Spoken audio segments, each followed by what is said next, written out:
I guess I was just scared. Scared of that feeling I once had, that feeling I hadn't felt in many, many years. So I left her under the bright lights of the Fillmore just as the sun was rising over the city. That chance meeting after all these years, hearts beat, eyes locked, but no words were said. Pressed together on the dance floor, she wore white sneakers and pedal pushers. Her strappy singlet top was framed by now faded glow-in-the-dark bangles and necklace. Her two pigtails now a sweaty, knotty mess.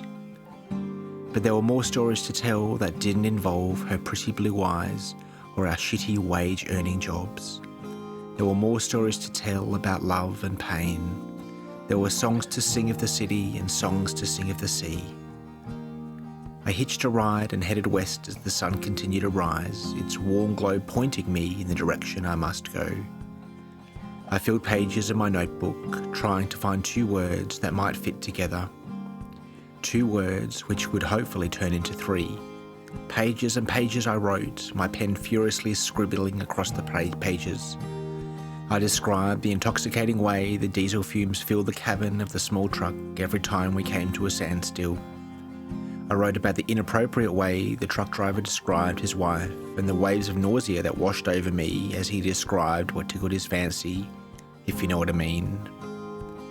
I filled my notebooks with descriptions of green rolling hills and farmhouses near and far, of small towns, of moody skies, filled my notebook, then another, all without luck of making even a pair of words fit together. The truckie, semi-toothless and unshaven, hummed hymns that I remembered from my childhood. He held a surprisingly good tune, announcing along the way that in the past life he was the shepherd of a flock. I confessed my fears and insecurities to him, about the feeling I had, about the love that I held. He tuned out miles ago, looking at the storm brewing over the range. His brief listening ear was now tuned to the high-revving wheeze of the diesel engine as she yawned over the mountain. The engine clapped out the mountain. She continued as the truckie revved and cajoled the truck into second. I tinkered with words as he tinkered with his two-way. A collection of coarse mouths cussed over the airwaves, telling dirty jokes, warned about speed cameras and comparing stories of nights filled with whiskey and whores. The improper congregation, a wealth of fodder for a heartbroken writer, listening to the phantasmagoria of life on the road. We cleared the range and passed through to the valley. I helped the truckie doff his payload in a dusty agricultural yard.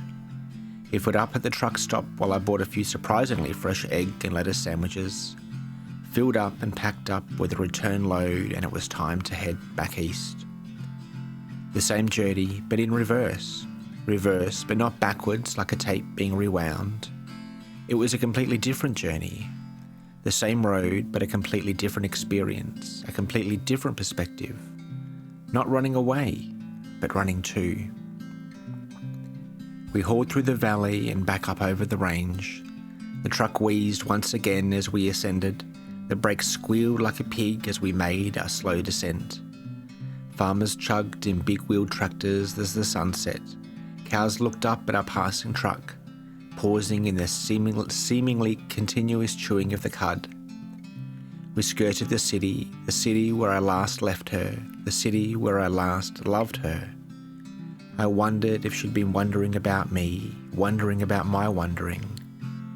The truckie dropped me outside the Y, the fluoro flicker of the phone booth light, attracting both me and the multitude of bugs. I rustled for a few cents in my pocket, a telephone number forever in my mind. I was scared of that feeling I once had, that feeling I hadn't felt in many, many moons. My thumb and forefinger fed the meter on the public telephone, dialing her number. It was time to find out if she was as scared as I was. Scared to see if these feelings were still here. I had to know. I had to find out. I had to know. The phone rang once, twice. "Hello?" she answered, instinctively asking, "Darling, I've been hoping you'd call."